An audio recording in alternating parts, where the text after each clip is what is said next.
This is Eric L. Dunavant, the Mindset Disruption Strategist. Thank you so much for joining me for another episode of Redefining Success, the Kingdom Builder Spotlight.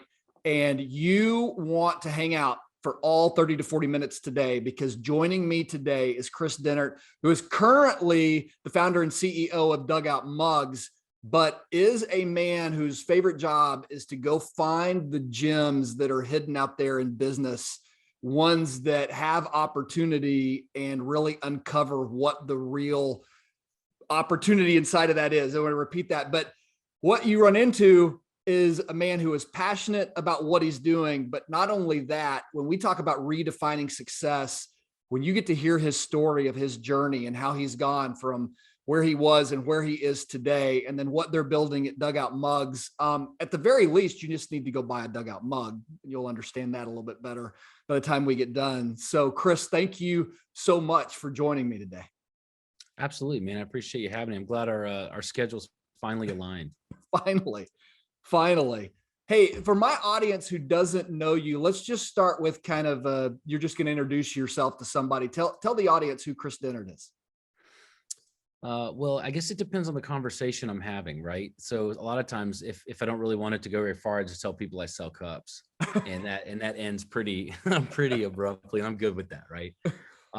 I value time in a very big way. So I sure don't waste it on futile conversations. But I mean, who I am, it's a kind of a story in the making. It's who I am and who I'm not, all kind of jumbled together. And you learn more and more about that, the more things you experience and the deeper you go into, just self-reflection, right? But I'm a father, I'm a husband.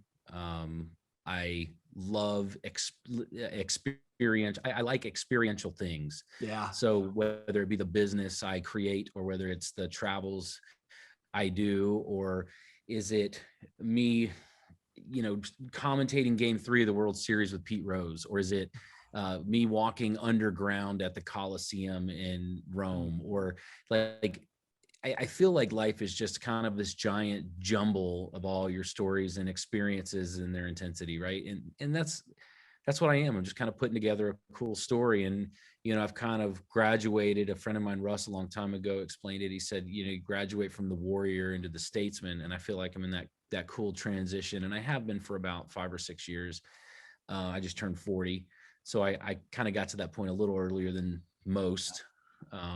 But yeah, so I'm going through that, and I'm learning that the most important things are usually within 10 to 20 feet of me. Right. So yeah, it's cool. It's a journey, right? And you realize what that success is, the journey. It's not that destination, like that cliche, right?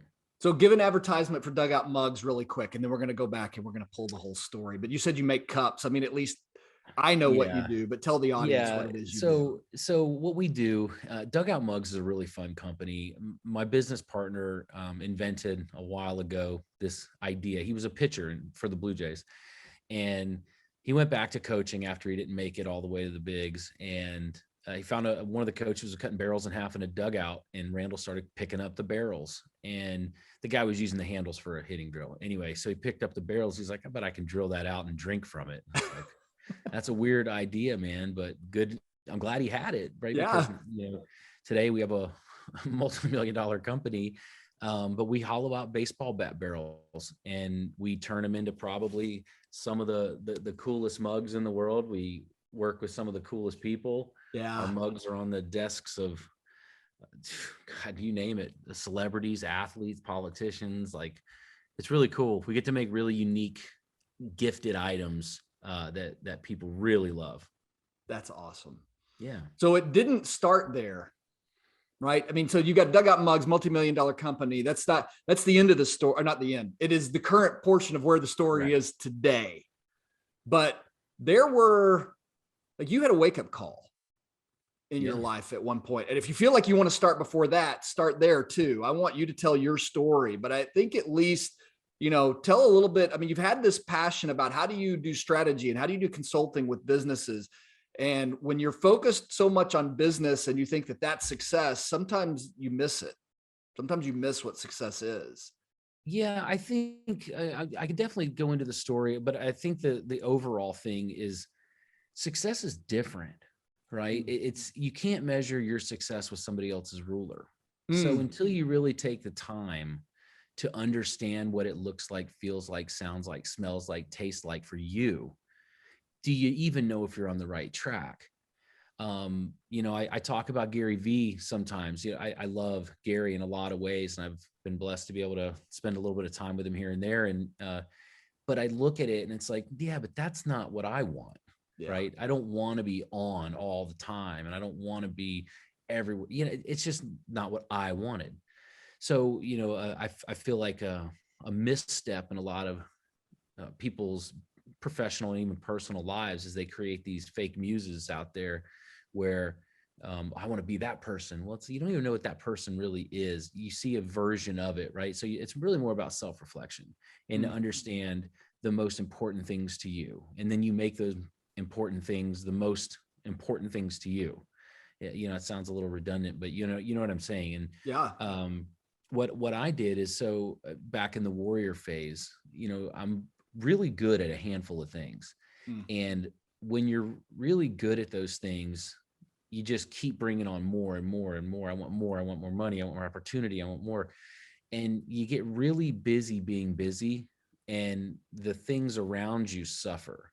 And it was, children, spouse, sometimes you're so damn busy, you don't realize the opportunities that are right next to you. You're so blinded by what you're chasing that the thing that was put there for you, divine intervention, right? I think that's a lot of what Dugout Mugs was. And keeping your plate kind of clear so you can get that meal when it comes, kind of thing. So I was busy. I had multiple companies. To date, I think it's like 8 I've had. And, all ventures, and I had contracts, and I had all this stuff going everywhere. And I ruptured my appendix one day on the way to a meeting. And instead of going to the hospital, I just did the meeting. And did you know your appendix was burst, or did you just know you were in pain? I knew I was in pain. Okay. But I apparently have a pretty high pain tolerance, because that's one of the worst pains you can get, I guess. It sucked. Yeah. It sucked. But at the time, because I was trying to impress people that didn't matter, I had borrowed my friend's Ferrari to drive, because, a week earlier I had double knee surgery. What? So I was on crutches, and you can't really drive a car if both your knees just been operated on. But with a Ferrari, you got the paddle shifter, so I didn't have to use my legs. So I was like, dude, I'm going to borrow your car to go to this meeting. And at my restaurant, so this story just has so many different verticals. The restaurant that was losing money, but it was cool, right? Yeah. So that was one blind spot. And then rest and take care of yourself. Now I'm going to go to a meeting. Second blind spot. Believing you were bulletproof. What's this pain? It's nothing. I got this. I'm bulletproof, right? Another blind spot. Thinking you can't miss, right? Like what an idiot. And then the next night I had to go to the Stanley Cup, right? So I just took some pain meds. So I had to go to the Stanley Cup game because that was important. And it just one thing after another. And by the time I actually made it to the hospital, it was a week later. No. Yeah. I had a ruptured appendix for a week. And when I got there, I was telling the doctor what's going on. I'm like, look, I'm taking pain meds for this knee surgery, so I'm probably just constipated, and I just need some blah, blah. Well, 4 doctors walked in after they took a scan. And I was like, oh shit. Yeah, right. Apparently I'm wrong. And they said, you need to call who you need to call, because we have to do emergency surgery right now and take an abscess out of your core. It's the size of a football.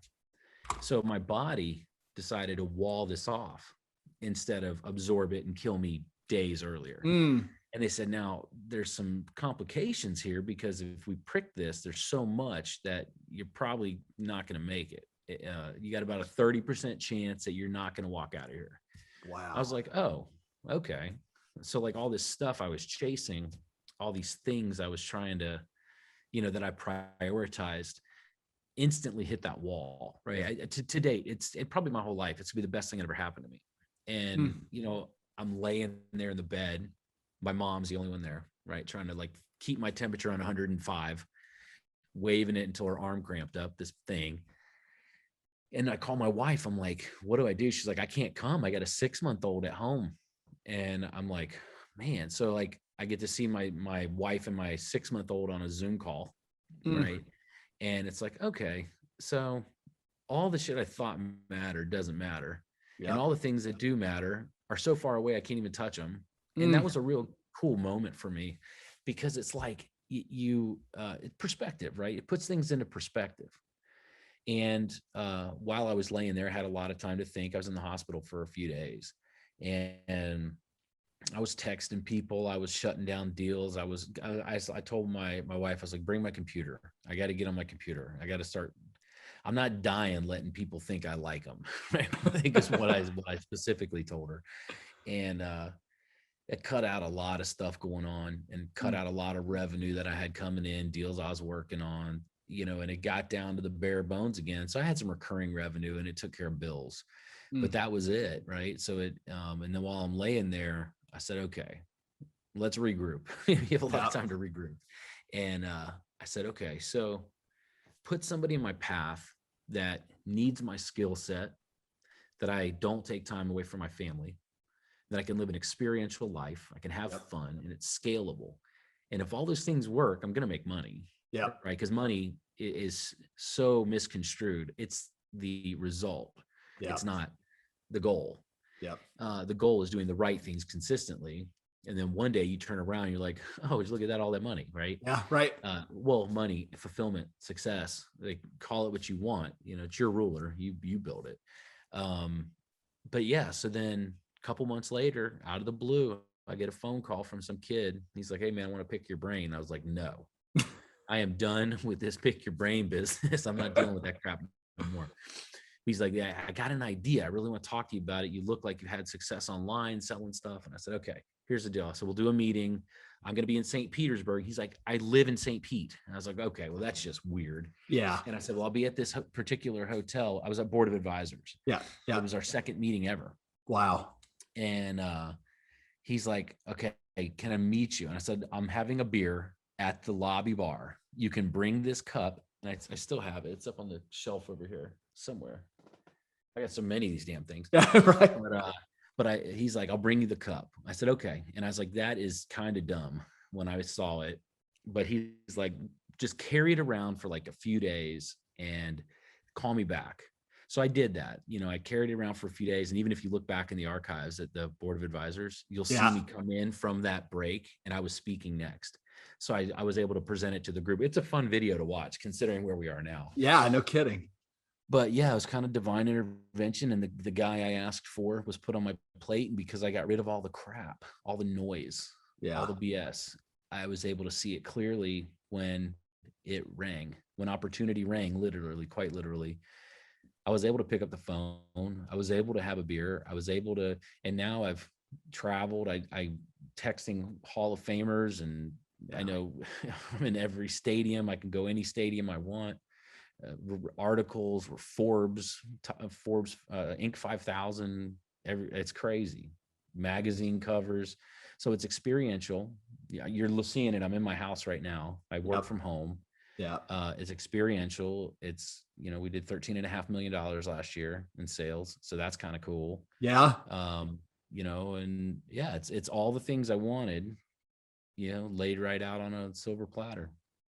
Yeah. But so many guys, and gals, right? So many people who go into life and are chasing success. I love how you said this. It's like, it's the blind spots, right? It's the things that the rest of the world says, hey, this is what should be your priority. And I think what you discovered that I like to say a lot of times about redefining the success, it's all backwards. True success is backwards. True success is upside down. Well, I had a talk with somebody yesterday, and it's like, what advice would you give a young entrepreneur? And it's like, know where you're going. Like, what does the finish line even look like for you? Because creating a national, international brand and company may be overkill if all you want to do is make 120 grand a year and spend most of the time with your kids going through school and put them through college. If that's your goal, it ain't my goal, right? But if it's your goal, that's okay. Well, then you just reverse engineer it. And I think that's kind of the mistake is so often people aren't paying attention to what their goal actually is. Yeah. So they're building this business or this business model or following some goofy ass guru, to build something that isn't what you need to go where you want to go. Mm. Right. And it's backwards, and it's celebrated, all this Oh, yeah. grind until your fingers bleed. And, I put in 60 hours a week. It's like, God, I feel sorry for you. Right. That's not an accomplishment in my mind. Spend more time doing the things you're best at only. And what happens is you end up working tremendously less than you did before, and you're twice as or more effective. Yeah. So Yeah. When you think back on all the blind spots that you faced or all the blind spots that you kind of see, what's the one that is the most dangerous of creeping back in your life?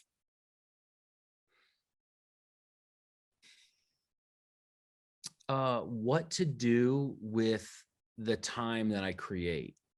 Hmm. Because sometimes like I love baseball cards, right? It's ironic I'm in the baseball space, but I always love baseball cards. Well, I have extra time, extra money, all this other stuff. Like, I'll just buy more. And the you can fall into busyness. Yep. And things that just take over.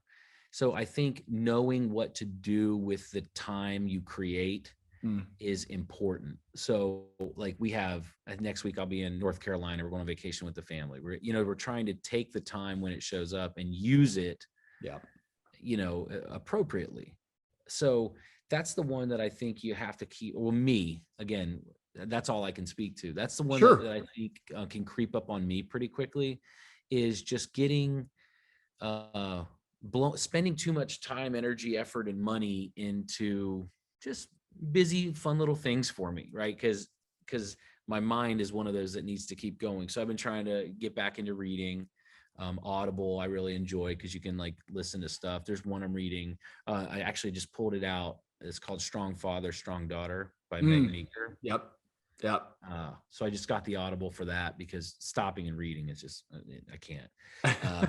So I'm going to try to listen to that, just trying to spend the hours, because you only have so many in life. And to be honest, you don't have, we all know this, you don't know how many you actually have. That's right. So trying to spend those doing things that are at least taking me closer to my personal goal. Yeah. I started working out again. I'm in the gym 5 days a week, which feels good. Again, it's taking me back towards my personal goals. Yeah. And just trying to fill the time slots, right, is one that I'm constantly working on. The one that the one that used to get to me, and I know it gets a lot of people, is the shiny object syndrome. Right. And when you're good, and so there's a few things I'm really good at. It's sales, marketing, social media, strategy. I'm good at these things. Yep. So many opportunities come my way and come across my desk. And usually they need one, if not all of those things. And it's like, oh, I could do X, Y, and Z. It's like, just stop. and my buddy Jason says it. He said, it's not what it makes you, it's what it costs you. No, So that's if you take on one of these deals or one of these ventures or one of these partners, what does it cost you? Is it time with your family? Is it this? Is it that? Right. And as long as it doesn't cost you much and it can make you X, it's worth doing. Yeah. Yeah. Kris, when you look at, you've been created, right? Your purpose is this business strategy design kind of whole idea. What is the best way that you found to balance living that purpose while keeping, keeping your blind spots clear? Because I know you're involved in BA, board of advisors, and involved in a lot of other different things where there is this shiny object and your heart to help people. How do you keep the boundaries in place? Because you could be overwhelmed with people, like this one kid wanted just some time to hand you a baseball mug. You could be overwhelmed with just people like, hey, I just want your time just to pick your brain for a little bit. How do you kind of keep that boundary in place? Transparency is one for me. People know where I stand. Yeah. They're like, what do you think? I think it's stupid. I'm not going to spend my time on it. You know, it's true. So I think, and be transparent with what I want. Even my business partner now, it's like, hey, I'm not going to be working because I want to spend the summer with my kids. Yeah.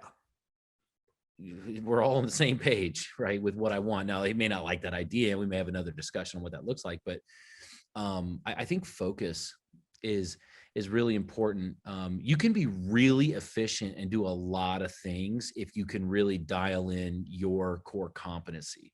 So the one thing by Gary Keller or Eddie was talking about it the other day about your brick. You know, what's your Yep. brick? You know, what is the one thing that makes everything else obsolete? Yep. And that is my power zone. And like, for me, I can do a lot of things with a lot of people, and it either fits in my tiny little wheelhouse or it doesn't. And if it doesn't, I'm not even going to talk to you about it because I don't care, because it doesn't fit in my one little zone. Right. So I think it really comes back to self-reflection, knowing what you're good at, and more importantly, knowing what you're not good at. And then only put things in that little box that fit. And I'd say 99% of the things that come across my plate don't fit in that box. And at that point, it's just discipline. I'm not going to change my box because you have a thing. Yeah. I've found that this little box of mine allows me to do all the things I want, none of the things I don't have to deal with any of my weaknesses. You know, that's what it's just discipline. It's practice, just like anything. Yeah. There's a saying, how you do anything is how you do everything. So there's a reason I'm trying to read more. There's a reason I'm going to the gym 5 days a week, not 3, because I want to get on the habit of having good habits and disciplines, because then it allows other areas of your life to fall into those same disciplines and practices, you know? That's really good. What do you say to the guy that like was like you know, before you had the abs? Who's like, I appreciate that you're saying all of that. I don't have time for that. Don't you understand? My business isn't where it wants to be. And I'll get there when I have the business, when I have the growth, when I have basically the guy who's lying, or the gal who's lying to themselves about the fact that they'll do it then, as opposed to now. I tell them my story. You know, I've told my story to some folks before. I've had people call me or message me on LinkedIn like, hey, dude, just so you know, like, your story saved my life. I'm like, that's pretty cool. Yeah. So I try to be transparent and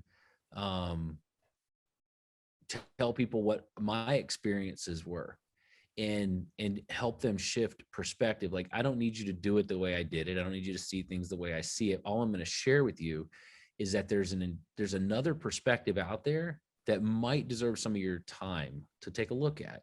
Yeah. And it's okay to slow down. You know, I think we live in a ridiculous world of narcissism and social media.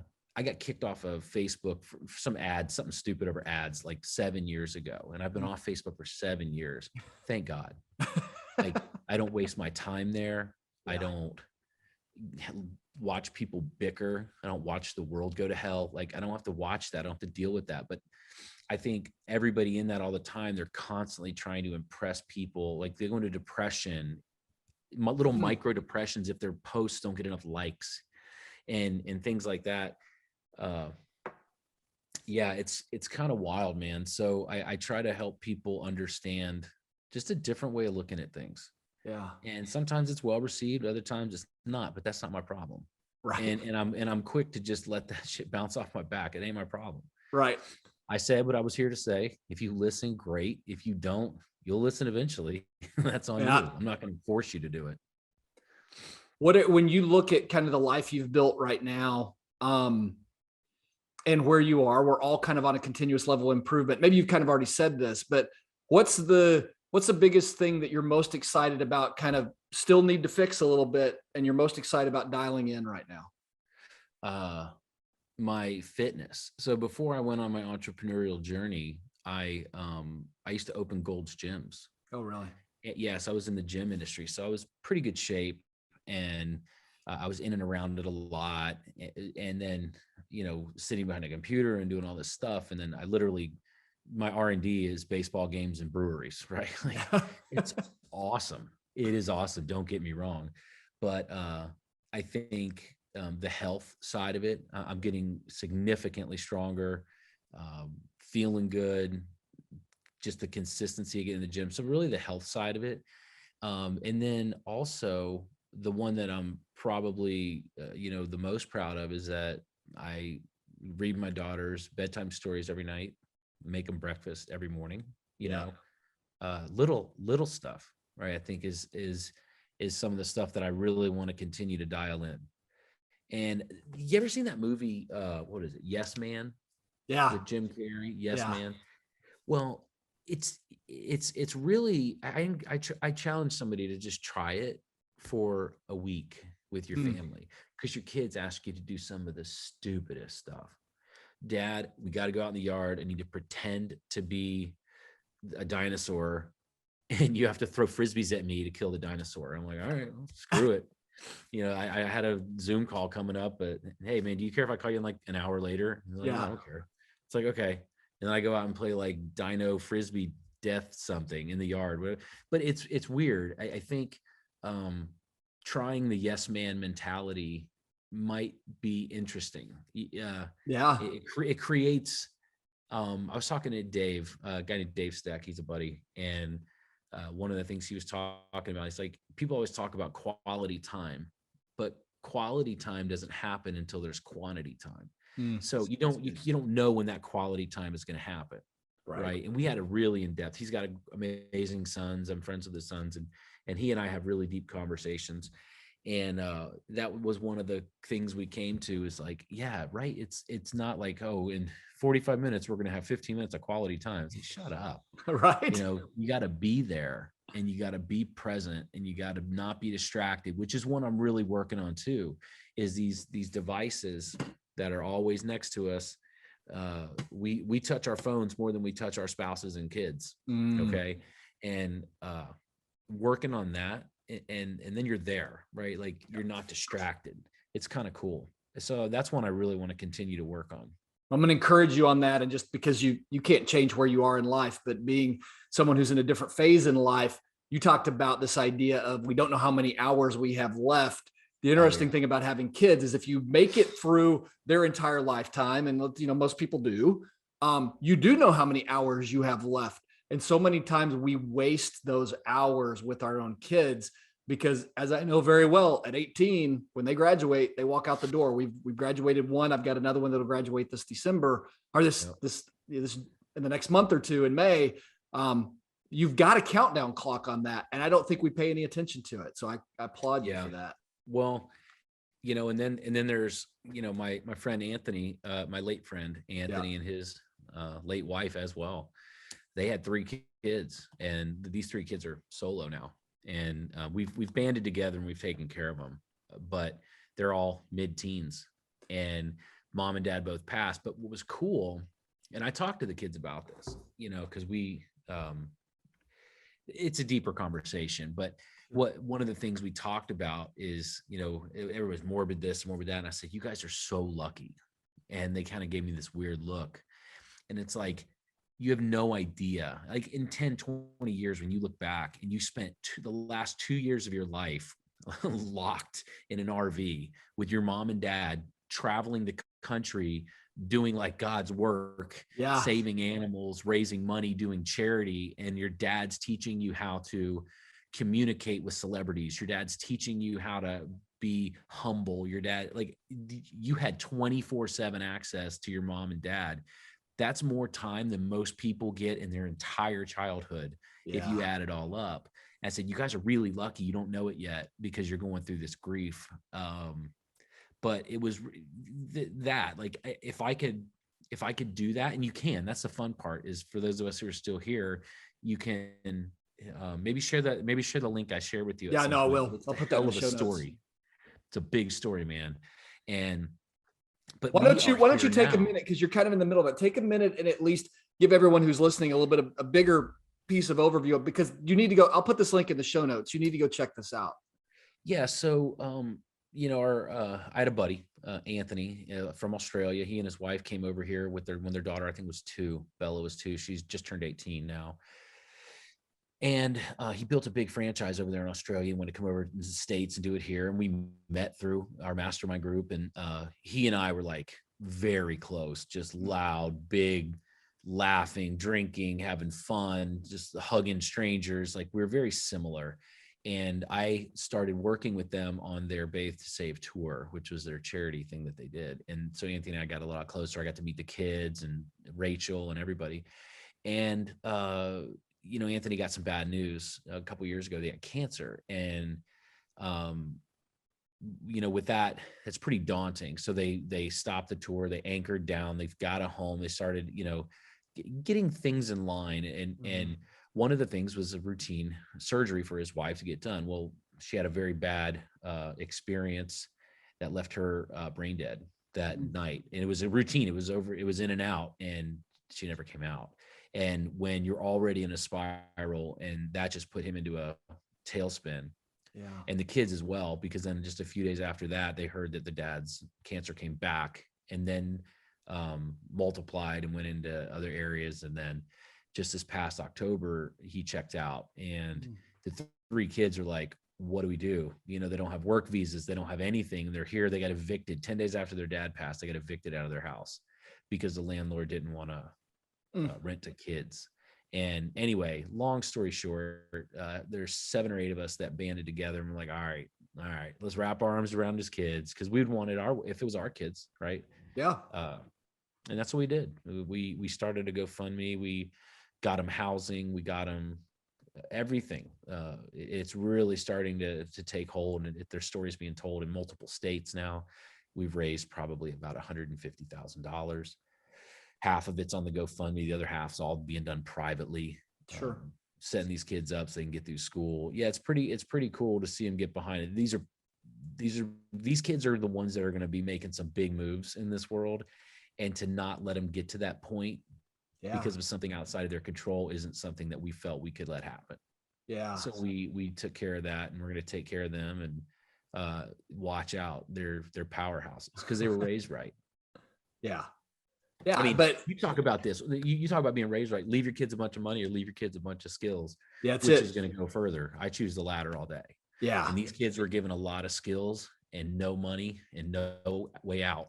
So then we jumped in. We took care of that, because then let them get through what they're getting through. Let them grieve. Let them get there, and they're going to do some big things. Yeah, that's so powerful. Well, I mean, it comes down to, you summarized it pretty well, but at the end of the day, if you're so busy building everything, you said this before we got on the call, which was, you build something to find out you're climbing the wrong ladder. It's all you're the wrong mountain or whatever, right? I mean, at the end of the day, that's what it's the unintended consequences of us chasing success from the wrong definition that we all miss. That's chasing something. Yeah. Chasing something, because it ain't success. So true. Because maybe it's success. Maybe it's got a success mask on. Yeah. Right? Because it ain't success. And what we were talking about is, like, we learn the most when we're down in the ditch, which is true. You learn a lot from the bad things than you do the good things often. Yeah. And what I was saying is, sometimes it's not the ditch. Sometimes you're climbing and climbing and climbing. You see that plateau, there's the peak. And then you're like, aha, I got here. And you're like, oh crap, my mountain's over there. Yeah. Right. So then you got to climb all the way down, unwind all this crap, bleed, cry, die, and then start all over again. Whereas if you would have just taken a few more seconds, measured twice, cut once, to look at, like, okay, which mountain is mine? Maybe it's that hill over there with all the flowers and a bunch of good food and wine. I'll just go crawl up that hill. Right. Because that's my hill. I don't need a mountain. Yeah. For a weird analogy. It's more about the reflection, I feel like. And that, even with Dugout, like, my partner, I've had conversations. What's a win for me isn't necessarily a win for him. I could check out, sell my shares right now, pay off, have 8 figures left over and no debt, and all the time and money in the world, do whatever I want to do with my family. Yeah. That's a win. That is a win. What if I only live to be 42? Good question. Good question. I think it's a powerful one. and one that we all need to just kind of stop and ponder, because as you said, I mean, it really comes down to, what have you been created and designed to do? What did God create you specifically for? And don't get distracted by what everybody else says that they're supposed to be. Just go be what you were created to be. Right. Yeah. I feel like I'm here to have fun, lighten things up a little bit. Yeah. And lead people to better places. And I'm wave the smoke out of the way. Right. All this political BS, all this social media BS, all this news BS. If you watch that, shame on you, honestly. Yeah. If whoever's hearing that, because it's crap, it's smoke, it's noise, it's BS. Get it out of the way, because your reality is happening around you. That's right. And that's what you need to be focusing on, because of God. Imagine if everybody just worried about the 20 feet to the, north, south, east, and west of them. There's a lot of overlap. And next thing you know, everything's just getting better. Yeah. Right. It's I think sometimes that's a distraction the world sells us, is that there's something out there you need to solve. It's like, no, you just need to take care of the thing right here. And if we were all focused on the thing right here, it would make an impact out there. Well, I've been more impactful in the last 5 years of my life than I was the first 35. Yeah. Now mind you, I've been hustling since I was about 20. So though that 15 years, I was busy trying to leave a legacy that the world will remember. Yeah. Right.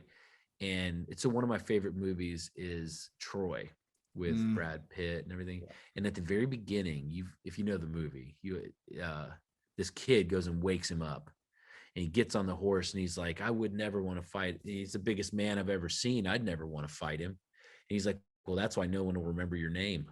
And I was like, oh God. So like all this BS is like echoing in my head. And I was dead set on leaving this legacy that the world will remember. But reality is, the only legacy that I think matters is those within your sphere of influence, the kids, the parents. What does your wife say about you to her friends when they're sitting out having mimosas and hanging out? Right. What does your mom brag about to the people that come in her store? My mom was a fan store. So like when people come into her store, what's mom saying about me to strangers? Things like that, right? Are you making the right people proud instead of making everybody proud? And usually you have to fake it so hard, you lose track of who you are. Yes. Because you're trying to impress a bunch of people that don't matter. Oh, that's so good. That's so good. Kris, thank you for the time today. If somebody wants to get in touch with you, follow what you're doing, follow Dugout Mugs. You guys need to go check into this. You need a Dugout mug. Dugout Mugs are cool. They're real cool. Especially, I have not gotten one yet, but the new aluminum bat ones that you guys came out with. Yeah, they're killer. We just got into Dick's Sporting Goods, Fanatics. I think we're in like 400 or 500 doors. By this summer, we'll probably be in like 500 retail doors, but our company is predominantly e-commerce. We sell directly to dugoutmugs.com. You buy, customize it, put a picture of your dog on it, whatever you want to do.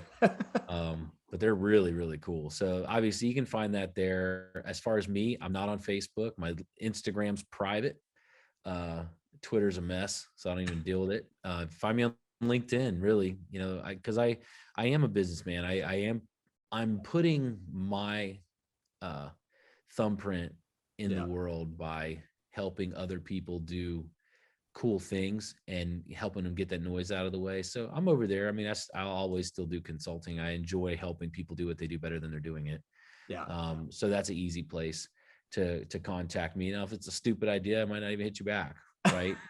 That's how you know. Again, well, you know what, I talk about it over there on LinkedIn pretty often, and people get a kick out of it, but it's like there's not enough real out there. So one of the things I pride myself on is just being unapologetically authentic. Like, you don't have to guess where I am on something. Right. You'll know. Right. And if you don't know, you ask me and I'll tell you. Yeah. And I think over there is I'm like all of us, we just want relationships, and relationships happen in conversations, and conversations happen when you're genuine. Yep. And people know where you stand, because there's plenty of people that I don't want to have a single conversation with. Mm. You know, most of them riding around with political stickers all over their car. I don't have anything to talk to those people about. Right. I don't care which side you're on. You're an idiot most of the time. Like you said, it's the stuff around us that matters. Yeah. Or it's like, hey, I found I found out what you're doing, blah, blah, blah. Really cool. Let me tell you about my phone line service. It's like, God, dude, just shut up. You know, it's more about connecting, right? So if there's something somebody can take away, if you want to connect with me, I'm not hard to find. No, but you got to do it the right way. And it ain't just with me, it's with everybody. Anybody worth knowing and anybody worth having a relationship with is worth connecting with in a genuine way. And I think I encourage people to do that. Yeah. And I'm going to encourage the audience as well. I mean, there's a lot, he shares a lot of nuggets and a lot of wisdom. Like you can get to know Kris through his LinkedIn because he's completely authentic in the way that he does it. So Kris, I'm going to put the link to helping the family, the GoFundMe, into our show notes. That'd be awesome. Thank you so much. They're good kids. Yeah. Oh, I mean, we want to help any way we can. So thank you so much for being on the show today. Everybody, we'll be back again with you next week as we continue to just look at how we can redefine success from a kingdom builder spotlight standpoint. Thank you so much again. God bless you. Have a great day.